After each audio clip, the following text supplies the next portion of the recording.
Muy bien, queridos compañeros, amigos, amiga en la fe. Veo que algunos compañeros más están ingresando. Elis Ríos, muy buenas noches. Estamos grabando como siempre. Vamos a publicar la grabación. Estamos en nuestro curso La Nación Elegida, pensando en cómo Dios eligió a cierto pueblo para ser un pueblo suyo, para sus propósitos, para cumplir con sus promesas de proveer un Salvador para todos los pueblos y para todas las naciones del mundo. Y hoy vamos a continuar en esta historia del pueblo de Dios del Antiguo Testamento. Estamos en la lección 3 y hoy vamos a echar un vistazo a Éxodo capítulo 19 y capítulo 20 en el monte Sinaí. Y esta noche como siempre, vamos a estudiar juntos esta parte de la palabra de Dios usando las preguntas de consolidar y considerar. Y también para nuestro tema nuevo vamos a revisar las tres leyes, los tres tipos de leyes que hay en el Antiguo Testamento. Hay la ley civil, la ley ceremonial y la ley moral. Y vamos a ver que la ley civil era para los israelitas como una nación, para guiarlos como un tipo país, como un estado. Y la ley ceremonial era para guiar la vida de adoración y la vida religiosa de los israelitas, mientras ellos estaban esperando el Mesías. Y vamos a hablar también de la ley moral que aplica a todas las personas de todos los tiempos, en todos los lugares. Y puede haber hoy en día un poco de confusión entre la ley civil, la ley ceremonial y la ley moral. Y hay algunas iglesias que obligan cumplimiento de la ley civil o la ley ceremonial, que eran para otros creyentes en otro tiempo. Vamos a hablar de esta distinción y cómo se nos aplica la ley moral. Entonces, esto es lo que nos espera esta noche en nuestra clase en vivo. La lección 3 en el monte Sinaí, capítulos 19 y 20 de Éxodo. Vamos a usar esta oración para comenzar nuestro tiempo juntos. Oremos. Amado Dios, ayúdame a temerte y a amarte todos los días de mi vida y a cumplir tus mandamientos. Sé que no siempre muestro respeto por ti, por tu infinito poder. También sé que no te amo como debo amarte. Perdóname. Concédeme que en mi vida se manifiesten mi amor y respeto por ti, para que otras personas lleguen a saber que tú eres el Dios Todopoderoso, el Salvador del mundo. Te pido todo esto y pedimos tu bendición sobre nuestra clase. En el nombre de tu Hijo Jesús. Amén. Muy buenas noches de nuevo a todos, que todos sean bienvenidos. Gracias por acompañarnos esta noche para la lección 3. Vamos a revisar rapidito las normas para las clases en vivo. Simplemente pedimos que lleguen preparados y puntuales y que siempre estemos mostrando respeto el uno al otro y también en el grupo de WhatsApp. Y gracias a todos ustedes por haberlo hecho. Vamos a iniciar hablando un poco sobre Egipto. Era una región, un, una nación, un país más o menos. Hoy en día sí es un país. Se puede viajar allá, es su propia nación. Una región en los tiempos bíblicos, con su propia gente, su propio pueblo. ¿Y qué sabemos? ¿Qué tanto pueden decirnos del papel de Egipto en la Biblia? ¿Qué opinan ustedes? ¿Quién quiere contarnos un poco sobre el papel de Egipto en la Biblia?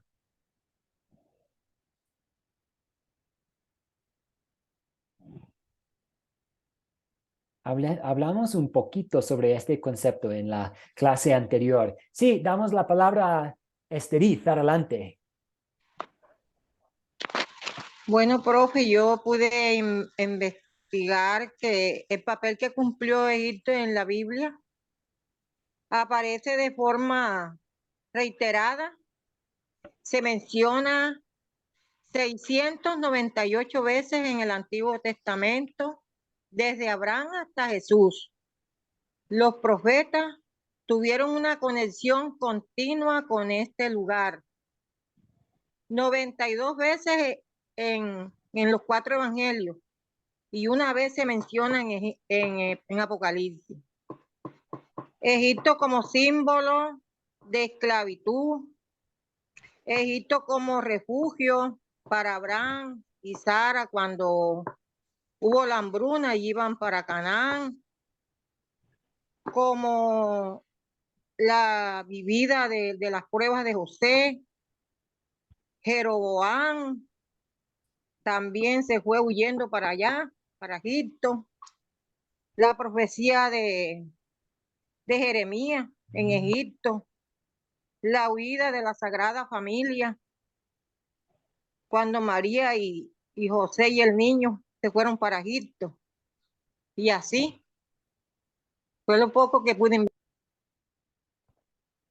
Esteriz, muy bien, una investigación muy amplia que usted realizó. Muy bien, sí, más de 500 veces Egipto aparece en la Biblia.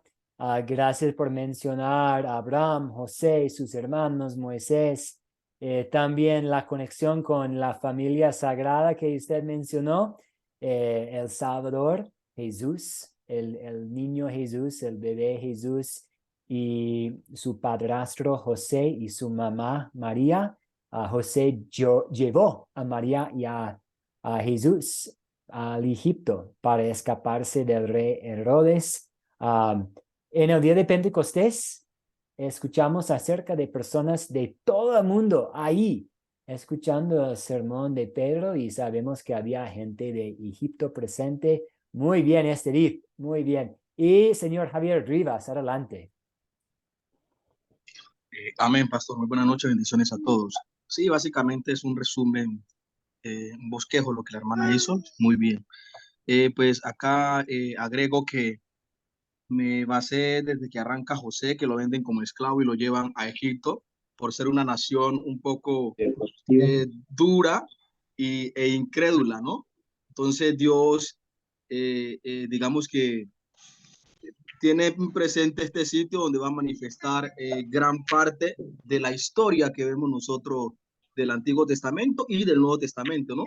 Por eso aparece Egipto muchas veces en la Biblia, porque ahí acontecieron gran parte de lo que vemos nosotros en las Sagradas Escrituras, ¿sí? Luego vemos que también después de que José lleva a su familia a Egipto cuando hubo la hambruna, ellos vivieron allá muchos años en Egipto y vemos cómo nace Moisés allá también en Egipto y después de 40 años, miramos, pues ya conocemos la historia, que luego saca Dios a su pueblo Israel de ahí de Egipto para llevarlo hacia Canaán, que es la tierra pues prometida, ¿no es cierto? Pero ya sabemos también todo lo que con relación a eso pasa alrededor de Egipto, ¿no? Lo que simboliza Egipto en la Biblia es como esa contraparte que se hace al plan, digamos, de Dios y en sí sirve como paso, ¿sí? Para esos grandes acontecimientos que relaciona pues la Biblia. Básicamente fue lo que yo pude investigar y organizar ahí pues la idea. Muchas gracias, Javier. También una explicación muy amplia. Gracias. Y damos la palabra a Miguel Ramírez. Sí, bendiciones. Muy buenas tardes, pastor. Muy buenas tardes. ¿Cómo va todo? ¿Qué nos puede decir sobre el papel, el rol de Egipto? Mire, lo que yo investigué, lo que escribí, lo que yo tengo aquí escrito, es que Egipto, bueno, número uno, Egipto fue un gran reino que se llamó Tierra de Cam y proviene del griego Aegyptos, y del latín Egyptus. Esa es la terminología de Egipto, del griego Aegyptos y del latín Egyptus. Cam tuvo 4 hijos y el segundo de ellos fue Misraim. Eso se nos narra en Génesis 16. El segundo hijo, que fue Misraim, fue el fundador del reino postdiluviano de Egipto. Allá se trasladó. Lo número 2, la población de Canaán emigraba a Egipto. Bueno, aquí me tomo un poquito.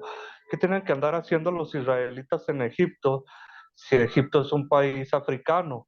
Aunque antes los continentes no estaban delimitados porque no existía la cartografía, que es la que estudia la delimitación o separación de las tierras y de los continentes. Pero todos estaba lejos, un continente es Asia y otro es África. ¿Qué andaban haciendo los israelitas en Egipto?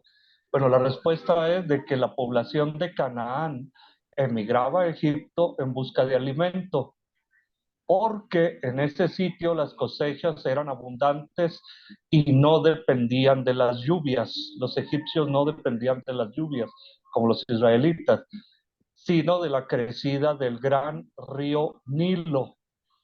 Y fue así como Israel se asentó en la tierra pagana de Egipto. Lo hizo por supervivencia, lo hizo realmente por supervivencia. Usted sabe que cuando se emigra, y lo vimos con los luteranos, los hermanos luteranos del siglo XIX, que emigraron de Alemania, que es la cuna de donde viene la doctrina evangélica luterana, que se asientan en Estados Unidos. Lo primero que hacen los hermanos luteranos del siglo XIX es asentarse en las márgenes del río. Nadie se va a asentar fuera de las márgenes de un río por obviedad, por lo que es el vital líquido. Entonces acá los israelitas pues encontraron la gran crecida del Nilo y fueron quedándose ahí. Poco a poco Egipto se fue aprovechando de esa emigración, por decir así.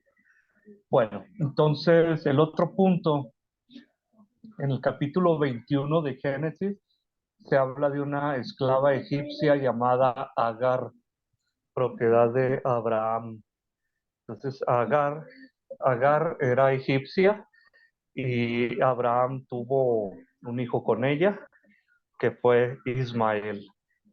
Entonces, después viene la separación de con Agar. Abraham la expulsa por recomendación de Sara, y después Yahvé, Dios Yahvé, Jehová, le indica que está en lo correcto, Sara, porque el hijo de Agar se estaba burlando del hijo de Sara y de Abraham, de Isaac. Entonces es expulsada Agar, la egipcia. Ahí está otra cuestión, que era egipcia ella, y se funda la nación de los ismaelitas, que actualmente son los árabes, el Islam, que de ahí viene esa escisión o división. Bueno, y finalmente en Génesis 37 se relata la historia de José, lo que habían comentado los compañeros, hijo de Jacob. Aquí escribía así, quien fue vendido por sus hermanos a una caravana de ismaelitas. Ahí están los ismaelitas, los árabes ya andaban caminando por allá. Fue vendido por 20 piezas de plata y fue llevado a Egipto. Todavía no tenían religión, eran beduinos, se mezclaban con los egipcios, los ismaelitas, hasta que ya en el año 622 es cuando, pues desgraciadamente, se crea el Corán a través de Mahoma. Pero esa es la cuestión de Egipto. Gracias, pastor. Muchas gracias a usted, señor Miguel Ramírez. Muchas gracias. Usted mencionó algunas de las cosas no muy conocidas en cuanto a Egipto. Muchas gracias. Y usted también hizo referencia a la geografía y el tipo de tierra. Y quiero hablar un poco sobre una buena transición, porque quiero hablar un poco de cómo se ve Egipto y esta región entre Egipto y la tierra prometida, donde los israelitas estaban andando rumbo a la tierra prometida, se ve seco y con un clima extremo, mucho calor de día, sin vegetación. Entonces, ¿cómo van a comer? ¿Y, y cómo van a encontrar agua? ¿Qué van a tomar? ¿Cómo van a sobrevivir? Ahí podemos ver cómo Dios siempre nos da lo que necesitamos. Tenemos un gran ejemplo de esto con los israelitas. Él los guía por esta región extrema, con este clima extremo, dándoles agua de una roca, dándoles pan desde el cielo, dándoles alimento. Y podemos pensar en cómo Dios hace lo mismo para nosotros hoy en día. Puede ser que no vivimos en un desierto. Tal vez algunos de ustedes, a Chaco, en Argentina o Paraguay, o en una región tipo desierto en México, pues, pero la mayoría de nosotros sí tenemos acceso a comida y alimentos, pero todavía tenemos desafíos a nuestro alrededor. Puede haber momentos económicos difíciles. Sabemos que Dios va a proveer, sin caer en una teología de la prosperidad. Sabemos que Dios va a proveer lo que nosotros necesitamos para cuerpo y alma. Muy bien, muchas gracias por esta participación para iniciar nuestra conversación y clase. Vamos a usar 8 de las preguntas de considerar y consolidar para pensar en esta situación que sucedió en el monte de Sinaí.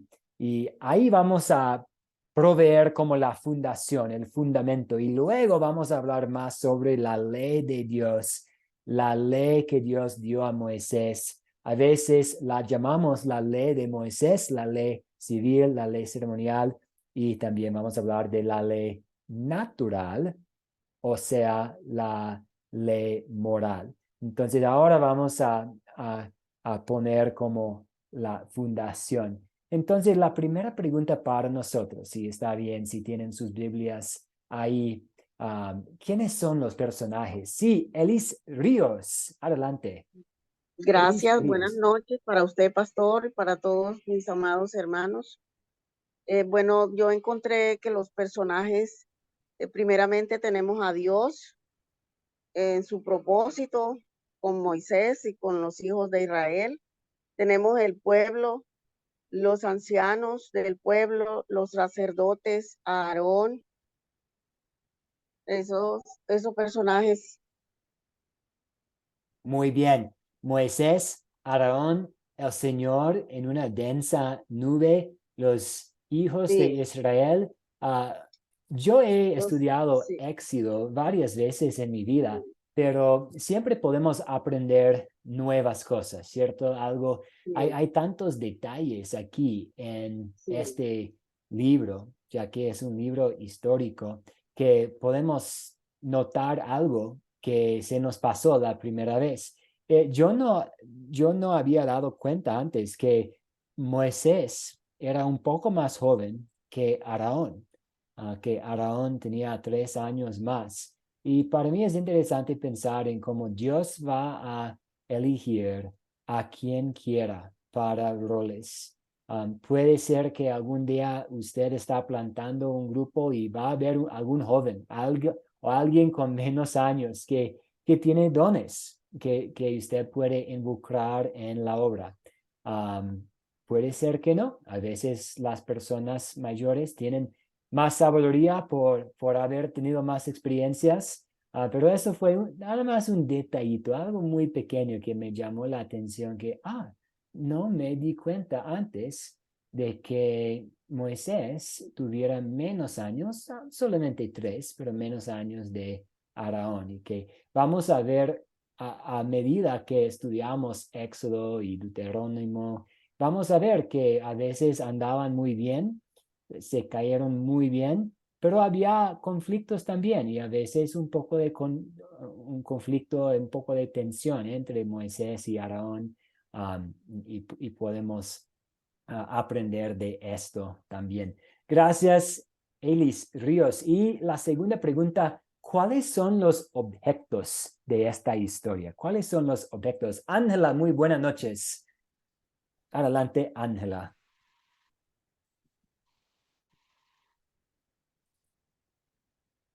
No la escuchamos, Ángela.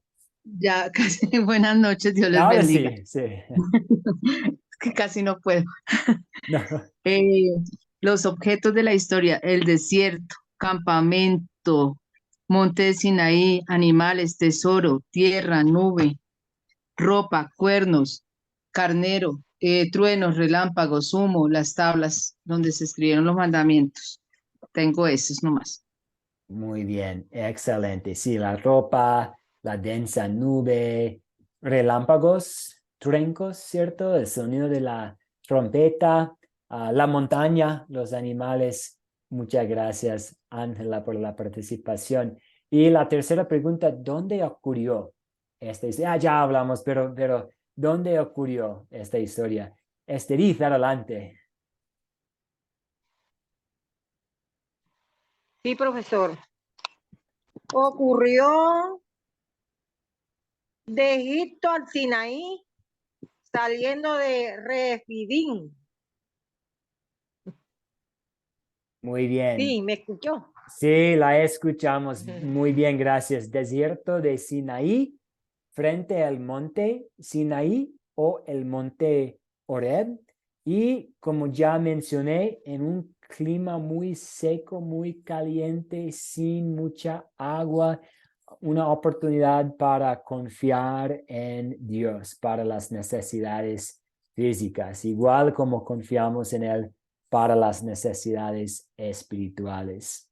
Y la cuarta pregunta, ¿cuándo ocurrió esta historia? ¿O puede alguien contarnos algunos de los eventos que sucedieron antes de lo que tenemos en capítulo 19 y 20 para darnos un poco de contexto? ¿Qué más sucedió? Sí, señor Javier Rivas, adelante. Pues antes de ellos salir de Egipto, nosotros estábamos hablando del tema de que cómo, o sea, lo que Dios hizo para poderlos sacar a ellos del pueblo de Egipto. Ahí miramos las 10 plagas, ¿no? Vemos cómo el faraón se endurecía su corazón al ver, eh, eh, digamos, cuando ya el pueblo estaba a punto de salir, él decía, pero es que no puede ser, ¿sí? Daba opciones de que el pueblo saliera, pero que se fueran ellos sin llevarse ninguna de sus pertenencias, ¿sí? Y algo que mirábamos allí era cómo esos milagros que hacía Moisés también eran repetidos allá por los magos y todos ellos, ¿no es cierto? Entonces eso hacía que el faraón endureciera su corazón porque él decía, es que, pero esto también se hace acá y qué es lo que pasa, o sea que hay posibilidad de que yo lo retenga. Mas, sin embargo, así sucedió hasta que llegó la última plaga, que fue la muerte pues de los primogénitos, ¿ya? Y fue que allí ya él dijo, no, no va más, recojan todo y sálgase y los mandó a escoltar. Los mandó a escoltar con los guardas y que recogieran todas sus pertenencias, que llevaran sus oro y sus cosas, ¿no es cierto? Y ya luego cuando salieron allí nos dice que más o menos unos 3 meses después de haber salido de la tierra de Egipto, cuando ya iban en el desierto, ¿sí? Del Sinaí, allá en el monte Horeb, en la montaña, pues fue que pues ya Dios empezó a hablarle. Luego de 3 meses, nos cuenta la historia, ¿no? Empieza a hablarles pues de lo que, el mensaje que quería mandarle ya al pueblo de Israel, porque habían salido hasta ese momento, pues ya Dios no les había dado ninguna indicación. Entonces ya les iba a mostrar cuál era el paso a seguir, pues cómo iban ellos a continuar para poder llegar a la tierra de Canaán. Muy bien, muchas gracias por contarnos un poco de la historia, la salida. Ahora ellos están en el desierto rumbo a la tierra prometida. Mientras tanto, Dios proveyó agua potable en Mara y pan del cielo, maná, agua de la roca en Masá y Meriba, Y también había una batalla contra otra nación. Ahora los israelitas son su propia nación, tienen su propia identidad, van a ocupar su propia tierra y lamentablemente había conflictos con otras naciones que querían conquistar a ellos o por lo menos molestar a ellos. Y el Señor les dio la victoria en la batalla contra la nación de Amalek en Éxodo capítulo 17. Y vamos a ver muchas otras guerras y batallas en el futuro. De hecho, vamos a hablar en la próxima clase sobre por qué tanta violencia. Es difícil, ¿cierto? A veces al leer el Antiguo Testamento podemos tener esta pregunta, hay tanta pelea y violencia, ¿por qué? Vamos a abordar este tema en la siguiente clase. Muchas gracias, señor Javier Rivas. Y ahora, ¿cuál es el problema? Pensando en esta situación, los israelitas han salido de Egipto, están rumbo a la tierra prometida, están llegando a ser su propia nación. ¿Cuál es el problema que tenemos aquí?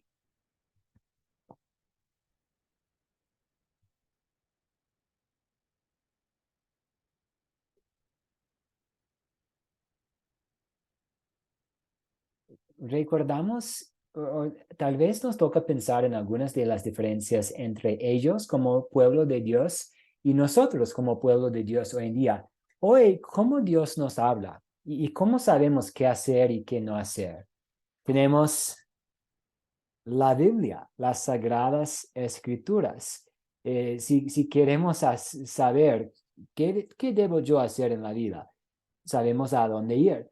Pero los israelitas no tenían este privilegio que nosotros tenemos, tener toda la palabra revelada de Dios. Entonces, el Dios Santo tiene grandes planes para su pueblo, pero no se les ha comunicado de una forma completa todavía. Entonces, a ellos les faltaba un poco la organización en cuanto a su vida religiosa, en cuanto a su vida como una nación y también como el pueblo elegido de Dios. ¿Qué debemos hacer? ¿Qué no debemos hacer?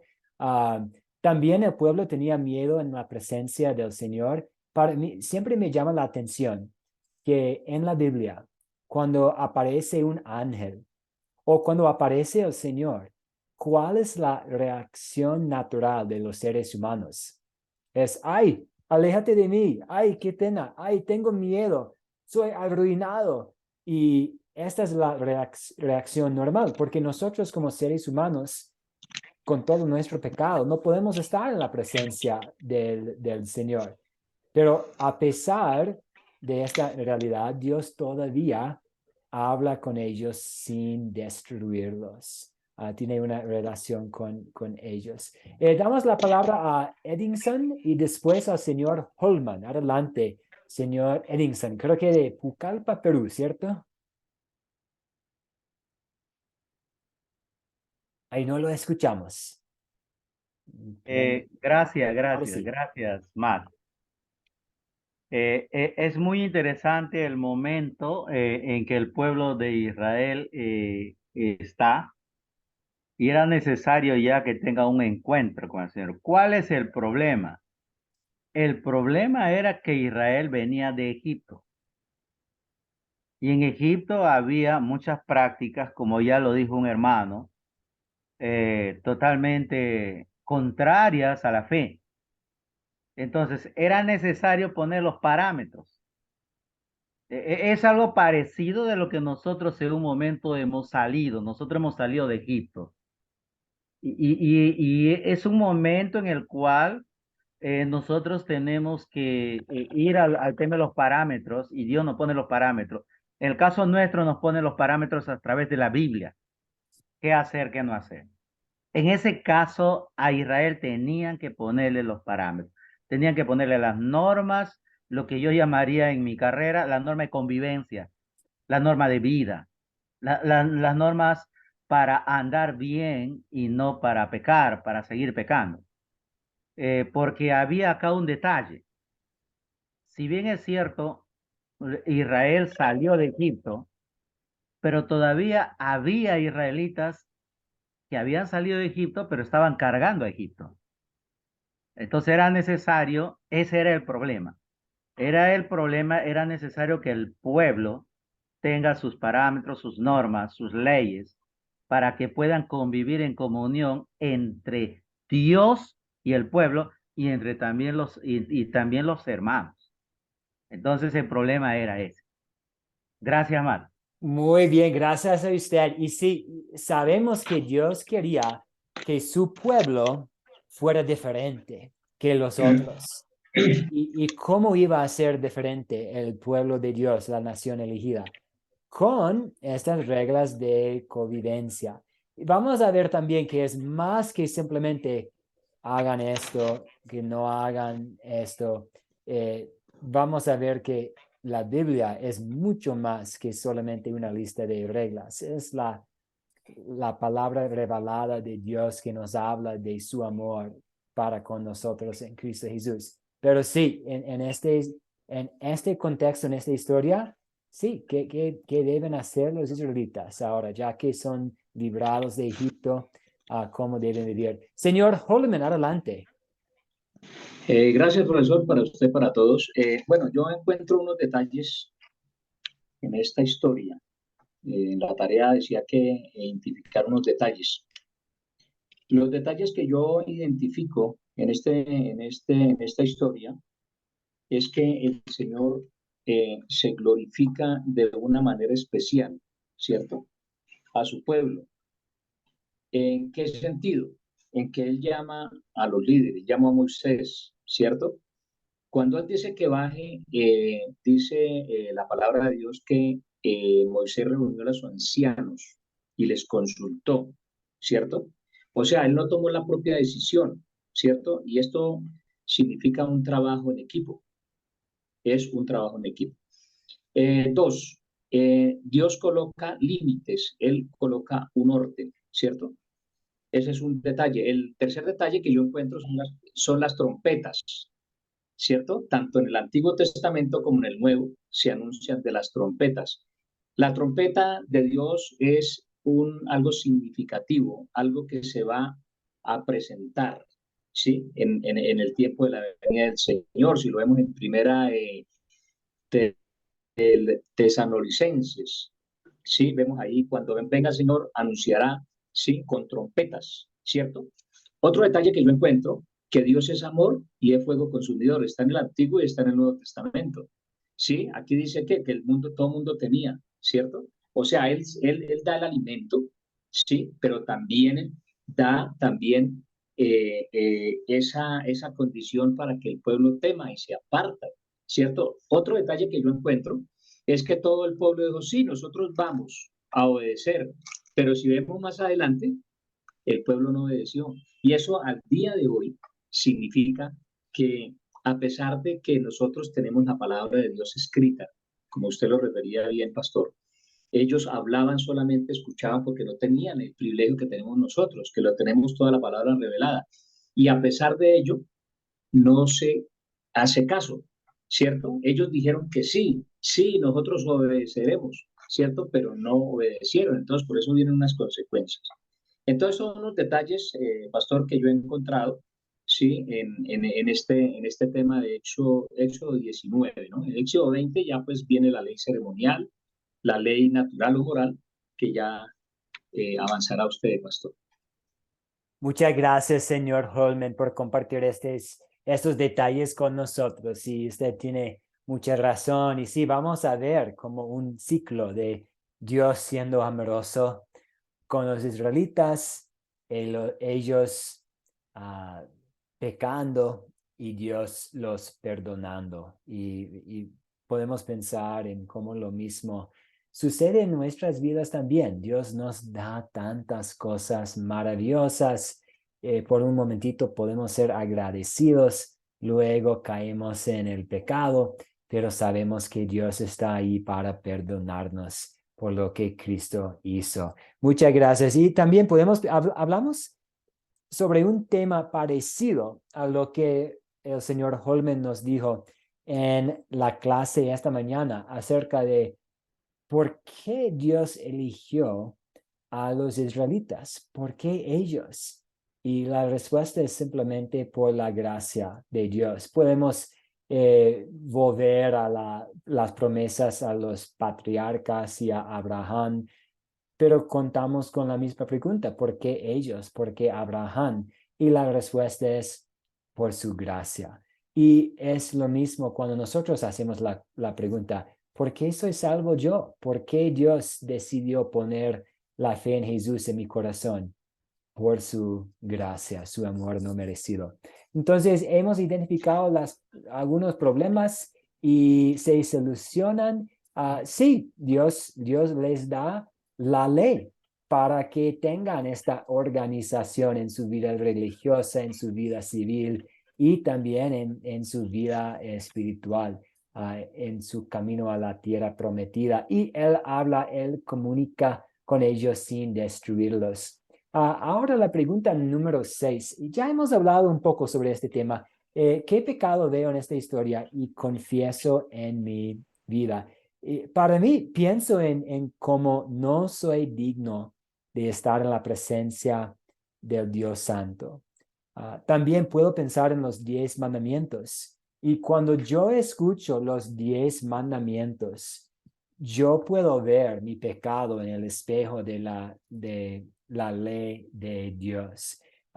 No he robado un banco, pero yo puedo escuchar este mandamiento de Éxodo capítulo 20, versículo 15: no robarás, y puedo examinar mi corazón y encontrar los momentos en que no he sido un buen administrador de los recursos que Dios me ha dado. O yo puedo escuchar: no codiciarás la casa de tu prójimo. Y yo puedo pensar en el vecindario donde vivo, que a veces pienso en la casa de mi vecino, a su jardín, o esta casa tiene más habitaciones o algo. Honrarás a tu padre y a tu madre. Puedo pensar en mi juventud, mi falta de honor para ellos. Hoy en día estoy tan ocupado que se me olvida llamarlos y honrarlos de esta forma. Y creo que todos nosotros podemos hacer lo mismo. Al ver los 10 mandamientos, nos damos cuenta de que hemos fallado, no somos perfectos, pero cuando pensamos en los 10 mandamientos, también necesitamos pensar en Jesús, porque Él cumplió al 100 los 10 mandamientos. Él cumplió 100% perfectamente cada detalle de la ley de Dios en nuestro lugar. Y ahora su perfección, la perfección de Jesús, es nuestra por medio de la fe. Él siempre honró a sus padres. Él nunca robó. Él nunca codició. Y todo lo que él hizo y todo lo que no hizo para ser perfecto, ahora esta justicia nos es atribuida por la fe en él. Sí, señor Javier Rivas, adelante. Sí, mirando pues inicialmente la pregunta sobre el tema de los pecados que observaba, miraba cómo al principio el pueblo de Israel estaba expectante de ver qué era lo que pasaba en esa nube, ¿no? Y por qué escuchaban pero no entendían, ¿no es cierto? Entonces, cuando Dios le dice a Moisés que ellos no pudieran pasar de cierta zona porque pues era prohibido. O sea, mirar de pronto que al menos en un principio tenían la expectativa, pues sabemos que al final pues dudaron del poder de Dios y aun cuando veían los milagros con los días olvidaban eso, ¿no es cierto? Y porque seguían en el pecado. Entonces, mirar de pronto cómo en este tiempo, pese a que ya tenemos toda esta evidencia, ¿no? Que está en la palabra de Dios, muchas veces uno espera ver ciertos milagros físicamente, ¿no es cierto? O sea, como para seguir creyendo en el poder de Dios, cuando ya sabemos que ya todo eso aconteció y tenemos ahí un manual, el cual nos da fe, nos da crédito, ¿sí? De todo eso que Dios ha hecho y que es real, ¿sí? Entonces, pienso que eso puede ser pues como un pecado, querer más evidencia de las que ya tenemos y más testimonios de veracidad de los que ya tenemos. Sí, yo puedo considerar eso como un pecado. Me pasaba por la cabeza. Ahorita pues que voy conociendo un poco más acerca, ya afinándome, pues ya uno ya va entendiendo ciertas cosas, pero eso puede ser uno de los pecados que lo acongojan a uno. Y pues pedirle al Señor que le ayude a cambiar a uno esas ideas y ahí conociendo la verdad para saber explicarle a otras personas de acuerdo pues como está establecido en la palabra de Dios. Muchas gracias por compartir y por compartir un poco de la vida personal con nosotros. Y veo la mano de Edinson. Adelante. Gracias, Matt, nuevamente. Dice, en el verso 22,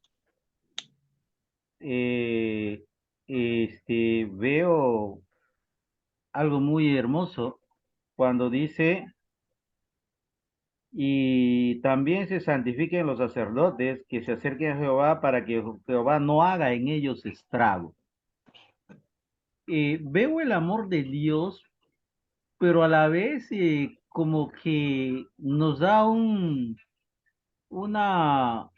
yo diría una orden, que si no somos santificados, si no andamos en sus estatutos y mandamientos, si no estamos limpios, no podemos, vamos a tener estragos, vamos a tener dificultades, Dios no va a obrar a nuestro favor.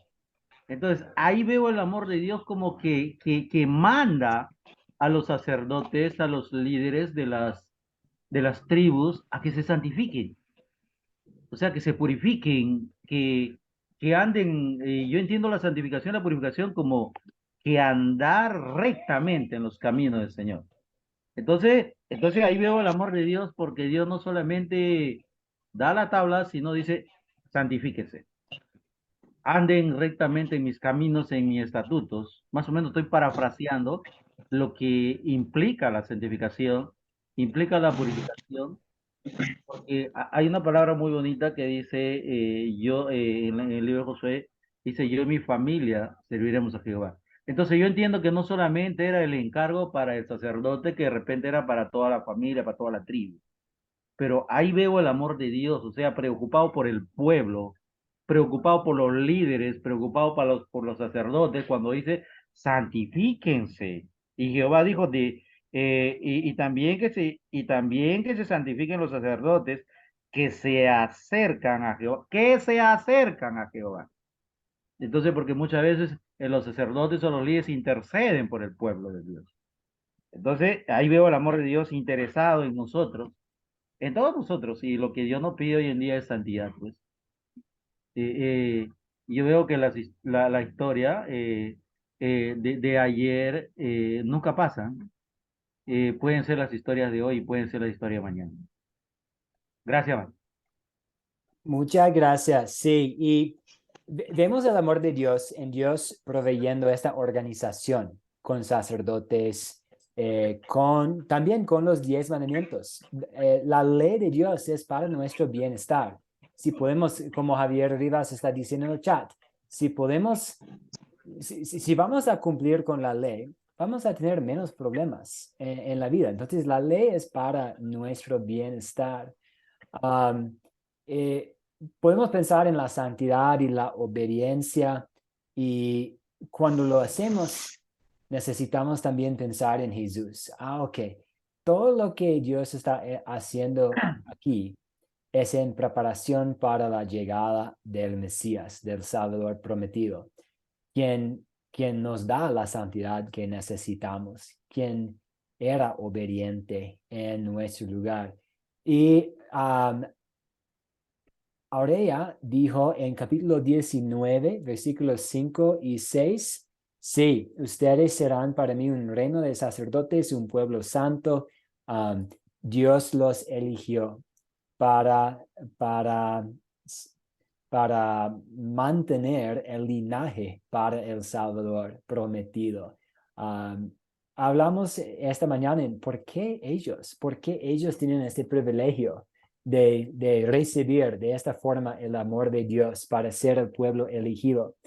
Y como mencioné, podemos volver a las promesas a los patriarcas y a Abraham, pero en resumen es por su gracia, pero nos toca recordar que Dios también, al utilizar los israelitas para llevar a cabo sus propósitos, estaba haciéndolo para el bienestar de todas las naciones.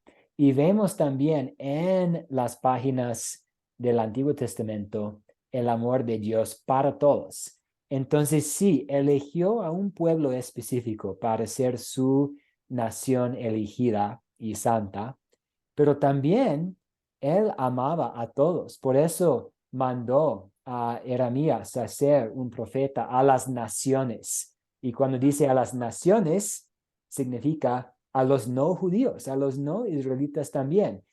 Sabemos que Jonás fue enviado a Nínive para predicar a ellos quienes no eran parte de la nación de Israel.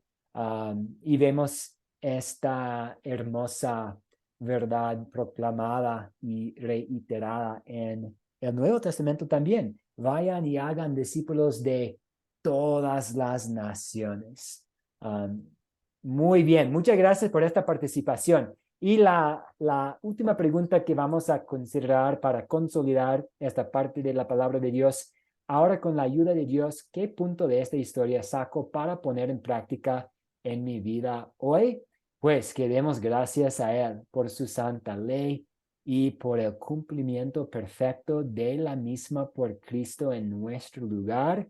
Ahora deseamos vivir conforme a su voluntad por gratitud a Él. Vamos a tocar este tema ahora, los 10 mandamientos para los creyentes del Nuevo Testamento. Y quiero plantar algunas preguntas aquí. ¿Qué tal el día sábado y los días sagrados? ¿Deberíamos adorar en el séptimo día, que es el sábado? ¿Nos toca congregarnos el sábado o podemos el domingo? ¿Podremos el martes?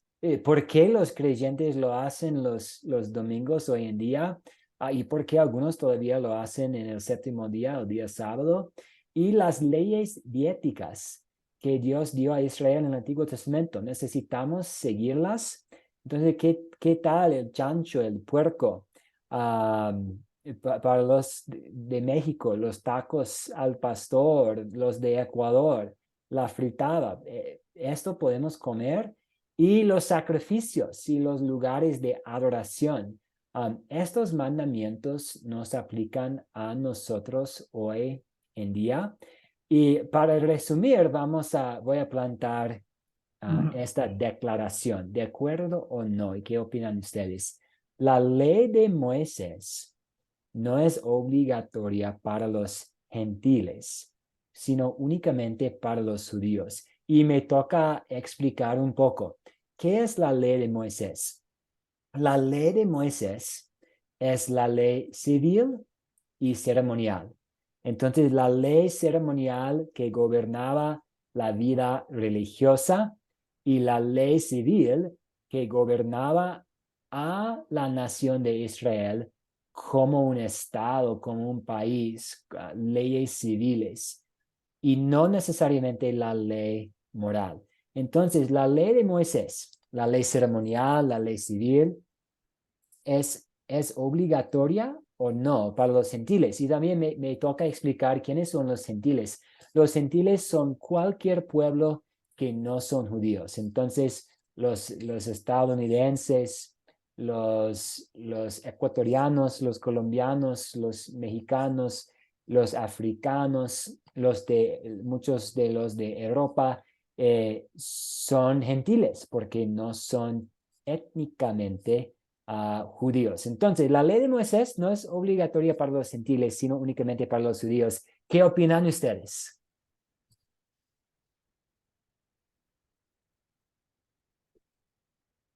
Sí, señor Holman, adelante. Sí, pastor, gracias. La ley de Moisés no es obligatoria para los gentiles, sino únicamente para los judíos, porque están en este momento los judíos ortodoxos, los que no se han convertido, o sea, los judíos no mesiánicos, existe para ellos la ley, los que están cumpliendo sus mandamientos allá en Israel, allá en el Muro de los Lamentos. Ellos los que están cumpliendo, no me acuerdo bien si son 644 mandamientos diarios que tienen que ellos hacer o cumplir. ¿Sí? Para nosotros en este momento no, ¿sí? Porque el Señor Jesucristo cumplió toda la ley y fue propicio, ¿sí? Al castigo eterno que estamos condenados nosotros bajo la gracia, bajo el poder del Señor en su crucifixión, ¿cierto? Y en los detalles me olvidó comentar que para mí pues el Egipto, ese desierto, significa para mí en este momento la cruz, porque ahí donde el Señor se glorificó y el Señor sorbió la muerte en victoria, pastor. Yeah. Muchas gracias, señor Holman. Sí, y necesitamos averiguar a quiénes está hablando Dios en Éxodo capítulo 20. Y él está hablando a los judíos. Entonces, una distinción entre la ley civil, la ley ceremonial y la ley moral nos va a ayudar a entender cuál de las leyes nos aplica hoy en día. Y ya que los israelitas eran una nación, ellos necesitaban una ley civil, igual como Ecuador tiene sus leyes y Colombia tiene sus leyes y Paraguay tiene sus leyes. Y a veces estas leyes pueden ser diferentes, depende de, tal vez depende de la región, de la cultura, de la geografía, de la economía. Había leyes civiles específicas para los israelitas en ese entonces. Ellos no tenían ni gobierno ni rey en los tiempos de Moisés, pero estaban desarrollándose como una nación. Entonces Dios les dio una ley civil. La ley ceremonial gobernaba la vida religiosa de los judíos y servía como una sombra de Cristo. Pero cuando Cristo vino, Él anuló la ley ceremonial. Y podemos tomar, por ejemplo, el sacrificio de los animales. El propósito de los sacrificios de los animales era enseñar que sangre cubre pecado, pero fue para señalar a la gente al sacrificio futuro de Jesús, quien iba a realizar un sacrificio para expiar por todos los pecados de todas las personas. Pero la ley moral o la ley natural sí se aplica a todas las personas de todos los tiempos. Siempre es malo matar. Siempre es prohibido cometer adulterio. Entonces, reglas dietéticas, reglas en cuanto a qué día adorar, reglas sobre el sacrificio de animales, eran para ellos en ese entonces. Pero sí hay una ley que aplica a todos nosotros y esta ley se llama la ley moral. Y la clave para ayudarnos es ver lo que Cristo y los apóstoles dejan en claro en el Nuevo Testamento. Entonces, aquí tenemos la clave para toda esta lectura, para hoy, para esta lección. Sabemos que algo es ley moral, ley natural, la ley que nos aplica para toda la gente de todos los tiempos. Sí, en el Nuevo Testamento Jesús y sus apóstoles dejan en claro que una ley también se nos aplica a todos. Por ejemplo, en el Sermón del Monte de Jesús, en Mateo capítulo 5, Jesús reitera mucha de la ley moral. De hecho, él amplía la ley. No solo es pecado cometer adulterio, es pecado mirar a alguien con pensamientos groseros. No solo es malo matar a alguien, sino es pecado odiar a alguien en el corazón. Entonces necesitamos averiguar en el Nuevo Testamento si Jesús y los apóstoles afirman que una ley es ley moral. Y vemos que a veces Jesús y los apóstoles hablan de la libertad cristiana que tenemos y cómo no somos bajo la ley civil ni la ley ceremonial. Vamos a ver algunos ejemplos aquí. Entonces, vamos a ver aquí el día sábado y los días sagrados. ¿Puede alguien ayudarnos con la lectura de Colosenses capítulo 2, 14 a 17, por favor? Lo que tenemos aquí en la pantalla, Colosenses capítulo 2, 14 a 17. Bien, ahí voy. Ah, sí, adelante, gracias. Gracias. Bien, Colosenses 2 del 14 al 17. Cristo ha anulado el acta de los decretos que había contra nosotros y que nos era adverso. La quitó de en medio y la clavó en la cruz. 15. Desarmó además a los poderes y a las potestades y los exhibió públicamente al triunfar sobre ellos en la cruz. Amén. 16. No permitan, pues, que nadie los juzgue por lo que comen o beben, o en relación con los días de fiesta, la luna nueva o los días de reposo. 17. Todo esto no es más que una sombra de lo que está por venir, pero lo real y verdadero es Cristo Jesús, el Rey de Gloria. No lo dice Rey de Gloria, pero yo lo digo. Amén. Muy bien. Gracias, Edinson. Entonces, aquí Pablo, al escribir a los colosenses, y Dios, Dios nos está hablando también por medio de esta carta, nos dice que no somos obligados a celebrar los días de fiesta del Antiguo Testamento, tampoco el día de reposo.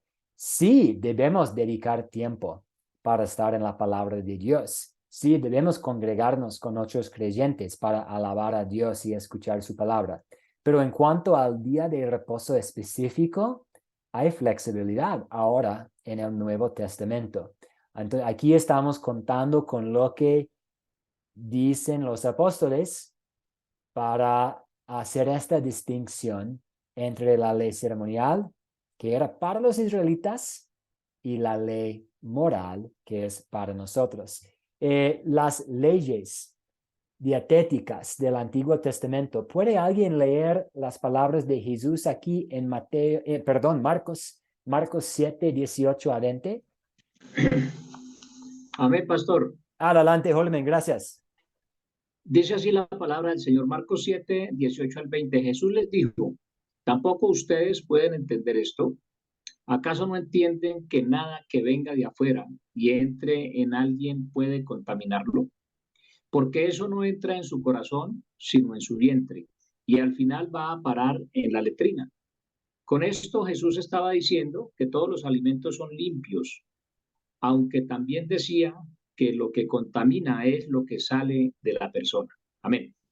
Muchas gracias. Entonces, aquí Marcos, bajo la inspiración del Espíritu Santo, cita las palabras de Jesús y luego agrega, él hace, bajo también la inspiración del Espíritu Santo, una explicación, diciendo, Jesús estaba diciendo que todos los alimentos son limpios, que podemos tranquilamente, con paz, comer chancho, puerco, pulpo, mariscos, camarón, que todo es permitido hoy en día. Si alguien decide que, por temas de salud no voy a comer eso, está bien, pero tenemos la libertad de hacerlo. Y los sacrificios y los lugares de adoración. ¿Puede alguien leer Hebreos 7, 27 capítulo 7, versículo 27, por favor?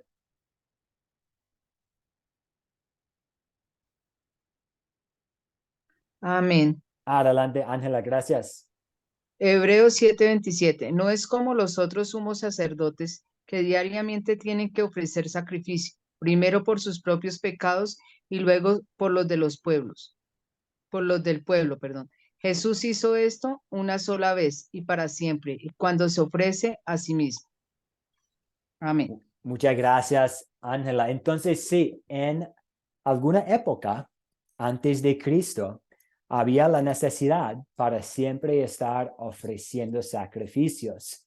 Pero Jesús vino y hizo un sacrificio para expiar por los pecados de todos los tiempos. Y por lo tanto, ya no es necesario ofrecer sacrificios hoy en día.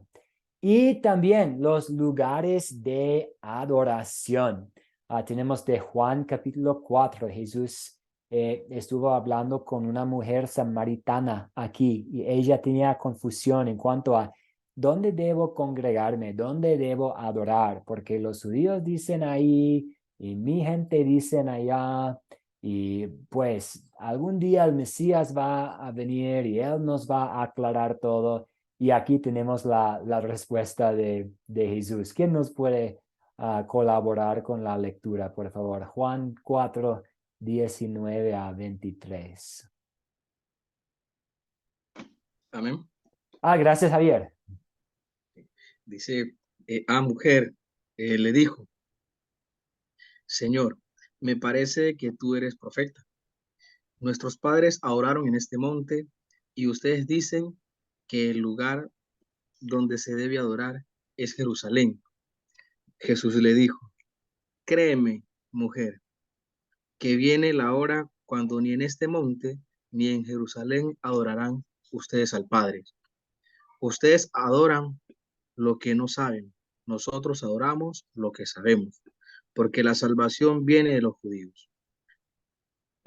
Pero viene la hora y ya llegó cuando los verdaderos adoradores adorarán al Padre en espíritu y en verdad, porque también el Padre busca que lo adoren tales adoradores. Amén. Muchas gracias, Javier. Entonces, no somos obligados a adorar en un templo específico, en un sitio específico. Necesitamos adorar en espíritu y en verdad, confiando en Cristo, alabando a Cristo, escuchando las palabras de Cristo, poniendo en práctica lo que la Biblia dice, en lugar de enfocarnos en un sitio específico. Sí, veo la mano de Holman, adelante. Pastor, algo importante, y es que no hay lo que dice el Señor, no hay un sitio específico para adorarlo. Sí, Él dice que debemos de adorarlo, sí, en espíritu y en verdad, en cualquier lugar, en cualquier lugar. Disponemos nuestro corazón, disponemos también, y algo importante, pastor y compañeros, que el Señor me ha ministrado, es que cuando nosotros lleguemos a la presencia del Señor, ¿cierto? Allá no va a haber, el discurso, no va a haber la prédica. Sola, única y exclusivamente va a ser la adoración, día y noche, nada más. No se va a predicar la palabra, no se va a estudiar la palabra, sino solamente es la adoración. Lo dice Apocalipsis 4, Apocalipsis 19, 21. ¿Cierto? Es sola, única y exclusivamente la adoración. Por eso el Señor, las personas que no les gustan adorar al Señor, pues tienen que ir practicando, porque allá en el cielo vamos a estar constantemente adorando al Señor. No se está predicando la palabra ni enseñando allá. Aquí es el sitio de entrenamiento. Aquí es el sitio de entrenamiento, porque allá en el cielo se va a adorar en espíritu y en verdad. Ya no se va a predicar la palabra, ni se va a enseñar, solamente a adorar al Señor. Gracias, Holman. Y es igual con el día, ¿cierto? Que no importa el día, si es martes, jueves, sábado, domingo. Lo importa es sí estudiar la palabra de Dios, sí estar constante en la oración, sí siempre estar escudriñando las escrituras. A veces hoy en día en el cristianismo podemos perder el enfoque, ¿cierto? Podemos pensar en, que necesitamos hacer algo exactamente de esta manera y perder la vista de la panorama general, de estar adorando en espíritu y en verdad, de estar en la palabra, en la oración, a los pies de Jesús en las Sagradas Escrituras. Muchas gracias por la participación. Quiero compartir con ustedes una citación de Martín Lutero. Martín Lutero era un sacerdote católico romano que quiso reformar la iglesia católica romana en 1500 y pico, 1517 años, por algunos abusos y por una falta de un enfoque en la gracia de Dios. Pero él también habla de muchos temas doctrinales y él habla de la ley de Moisés, es decir, la ley civil y la ley ceremonial y la ley moral, y esta distinción entre los judíos en ese entonces siendo bajo esta ley y los cristianos hoy en día siendo bajo la ley moral, pero con esta libertad cristiana. Entonces voy a leer esta citación que tenemos aquí como una nota final. Los cristianos deben tener cuidado de enseñar a Moisés correctamente. O sea, donde quiera él da mandamientos, no debemos seguirlos más allá, sino en cuanto estén de acuerdo con la ley natural. Permita que Moisés sea un amo y un doctor de los judíos.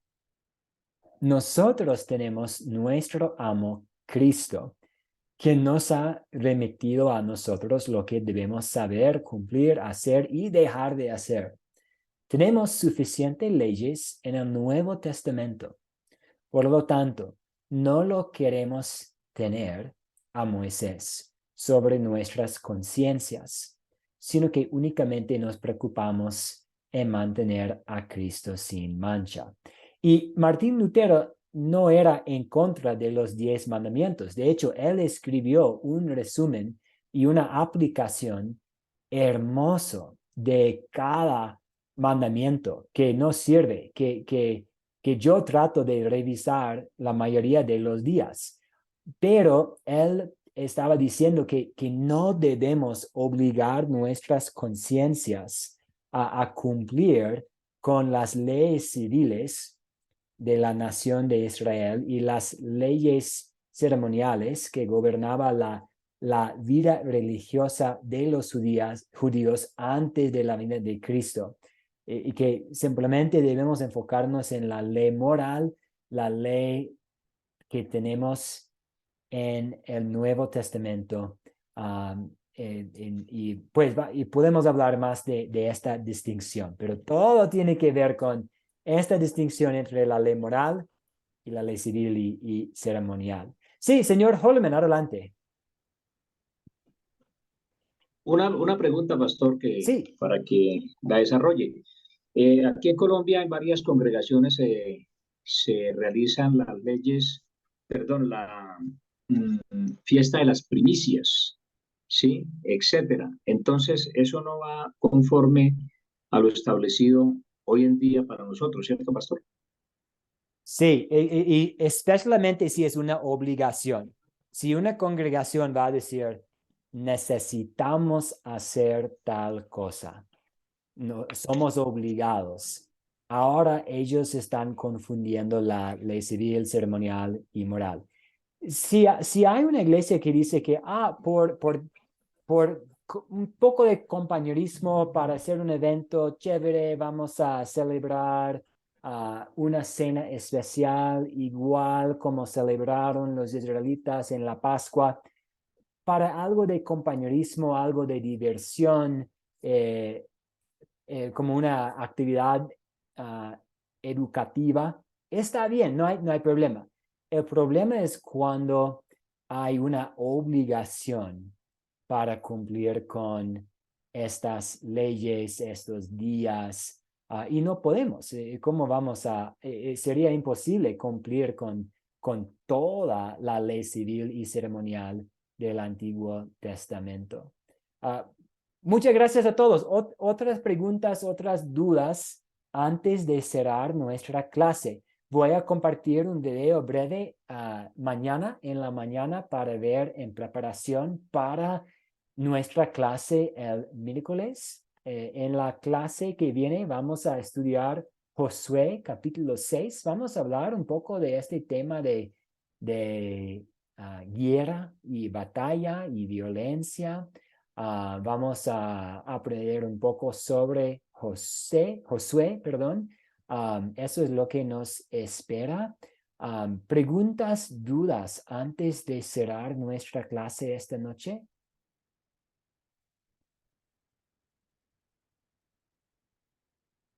Muy bien, muchas gracias a todos por la participación y vamos a cerrar ahora con una oración.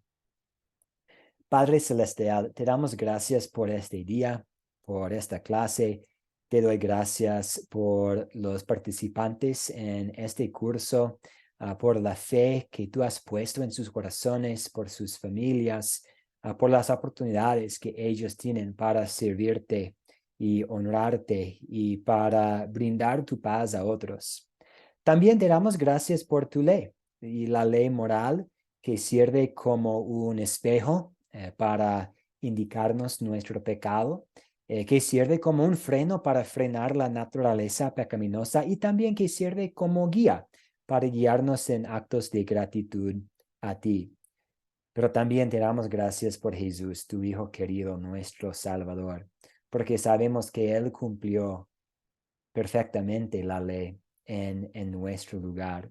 Y en su nombre ahora pedimos la paz y la protección tuya esta noche. En el nombre de Jesús oramos. Amén. Muchas gracias a todos.